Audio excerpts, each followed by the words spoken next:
Joseph has the heart of a father, Pope Francis tells us.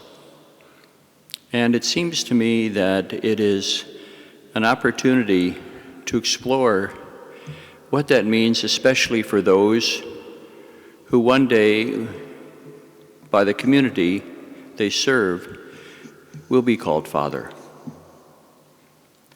What does it mean for Joseph? And what has he taught Jesus and us about one who has the heart of a father? How in some way should that impact the way you view your ministry in the future? And the term obedience comes to mind, especially as we read the Holy Father's letter for this year of St. Joseph. Joseph was one who was obedient, a father who was obedient. There are three things that come to mind for me. The first is something remarked about already by the Pope and others, is that Joseph, for the most part, is a very silent person. He doesn't have any lines in the script. He's in the background. He's one who, in some way, leaves others to say the words. Or as the Pope has said, his vocabulary amounts to his actions and what he does. He is one who remains silent, not because he doesn't have anything to say, or that he's shy and reserved, not the kind of silence that we see sometimes in people who you can't get two words out of. They used to say that about Calvin Coolidge. In fact, a woman came up to him in South Dakota one day when he was there fishing and said to him, "Mr. President, I bet my husband $10 that I could get you to say 3 words. He looked at her and said, "You lose." But that's not the kind of silence that Joseph has. But rather it's a silence in which that word obedience comes to mind, a word that is formed, it's cognate, meaning to listen, to hear. Joseph is one who's attentive. You know from your studies of philosophy that a true epistemology, a true science of learning, begins not with trying to understand knowledge, to judge a situation, or even to decide what action. It begins by being attentive to the observables. Joseph is that kind of learner. He's attentive to the things around him. He doesn't make snap and easy judgments, but he's open to what the Lord has to offer him. And so he's attentive even in his dreams. I think that as we look at the life of Jesus, we see that kind of attentiveness as well. Recall those moments in which he points to a widow who gives 2 pennies to the treasury. She's not noticed by anyone except Jesus.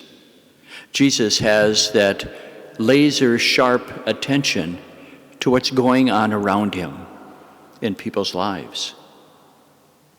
He also knows that there are people who come to quick judgments about people like that woman caught in adultery, and yet he sees something else. He's also attentive to the way nature works, how seeds grow and how they're planted and sown. It's important for us as well to make sure that we approach our ministry always by being attentive to what's happening in the lives of people. Being open to the fact that maybe we should not rush to understanding or judging or deciding what to do if in fact we're not attentive to the real life experience of people, Joseph was that kind of man. Maybe in our own past, in our family life, we have been too quick to judge situations and we have regretted it. Some years ago, I was at a men's retreat, and one of the men giving one of the talks came forward and placed in front on a table a pair of work boots. Nobody knew what he was going to talk about. He began by telling how his father came back from the Second World War without many skills that he picked up in serving in the military. He had a menial job of working in a factory. Didn't seem to amount to much at all. They were able to pay the bills, and yet the man had to put himself through college because there wasn't enough money for that. And he always kind of looked down on his father. He got a good education, finally landed a wonderful job with an international conglomerate, and moved up in the ranks. And while he respected his father, he really could not say that he was proud of him, because he didn't amount to what he thought he should. The father died. And at the funeral home, at the wake, in walks the president and CEO of this huge international conglomerate. The young man was very surprised. He knew that he had quite a significant job in the corporation, but he didn't know that the head of the whole organization worldwide knew of him. So he went up to him and said, "Oh, thank you so much for coming. It's an honor that you're here today." And the man said, "Oh, are you a relative of Jack, the deceased?" "Well, yes," he said, he's my father." "Oh," he said, "so you're the son." And then he told the story of how Jack, his father, saved his life during the Second World War, pulling him out of harm's way. And he always told him that if he could ever do anything for him, he would. They kept in contact, had Christmas cards exchanged. He never asked for anything, except one day he called him and said, "My son needs a job. Can you get him a job?" The man was filled with shame that he had looked down on his father. He had judged him too easily, not knowing anything about the background of his father being a hero, of saving a man's life, or having this friendship, or that his father got him this job. And then he pointed to the boots and said, "You know, I always thought that I pulled myself up by my own bootstraps. But I forgot that someone gave me the boots." Each one of us, in our own interactions with people, need to make sure that we always take into consideration that there's so much going on in the lives of people that we're not aware of. Maybe starting with our own families, before we come to think we can understand or judge or decide upon an action. That's the kind of obedience that Joseph had, and also that Jesus had. A second aspect is that Joseph was single-minded in his pursuit of what God asked him to do.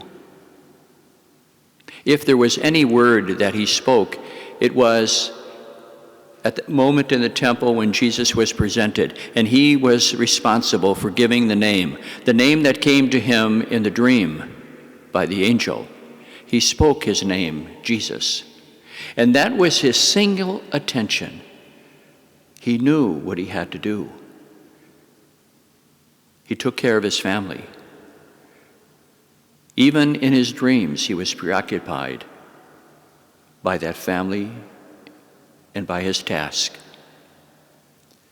Jesus as well was one who kept saying throughout the scriptures, he knew who he was. He was the one sent by the Father. In fact, one of the titles of Jesus in Greek in the New Testament, especially in the Gospel of John, is ho herkomenos, he who is to come, the one who was sent by the Father.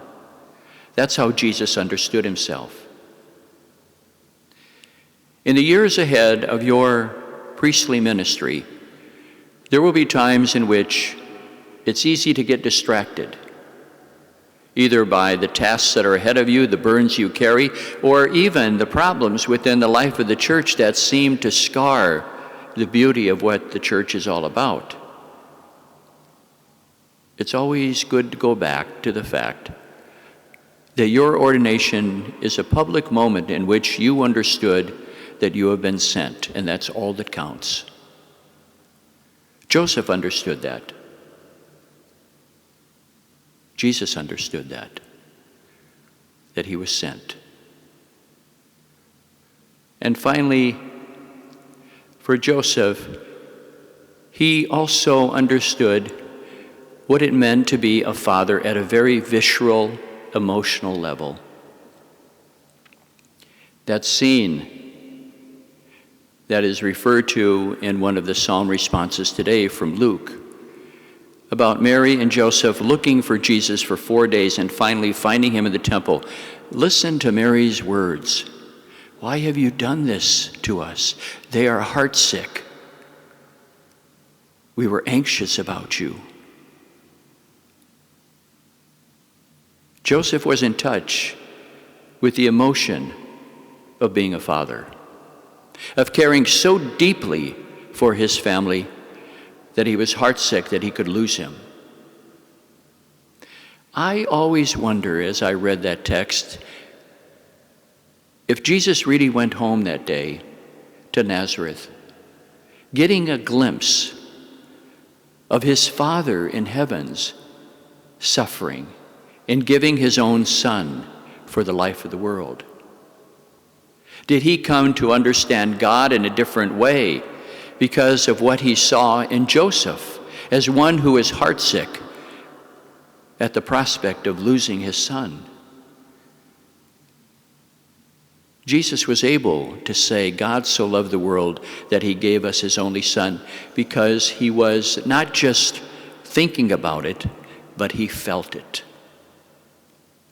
In my first assignment as an associate in a large parish in Omaha, the first call that I got in the fall of 1975 was to a home.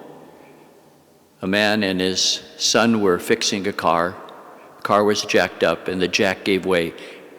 Car fell down on the son and crushed him to death. And throughout that week, I remember the father saying over and over again, it would have been easier for me to die, less painful than to lose my son. That made it very real for me as I meditated on the gift of Jesus to the world to save humanity. The Father paid the price for our salvation to show us how much he loved us. A Father is willing to give his Son for us because he loved us just as much. Jesus understood that. And as you preach the gospel in the future, and you put people in touch with your service as a pastor, as a father, it's always important to make sure that it doesn't become clinical, just a task, that you become a bureaucrat, a manager, but that your heart is moved by those you serve and the struggles and the difficulties that they have. And when they're lost, when they're looking for a way back to God, even though they may reject you at first, to love them at that deep, visceral level, just as the prodigal son's father loved him and would go out every day and seek if he would come back to him. To be a father like Joseph, to be like a father that God is for us, we have to take on our mission at a very deep emotional level, and to make sure that our affections and our emotions are all organized around that service so that they do not become distracted into other ways in which we allow our affective side to go astray in very irresponsible ways. We can organize our effective life around the people that we serve if we love them as a father. Joseph has much to teach us. He is one who's obedient. He's obedient because he's attentive to what's happening around him, as Jesus was. He's obedient as one who is single-minded in his service, in his vocation, because he knows that he has been sent by God. And he is obedient as one who deeply feels responsible for those in his care, Mary and Jesus. He teaches us a lot about how we are to be obedient fathers, attentive to those that we are called to serve, always renewing our sense of vocation that we've been sent,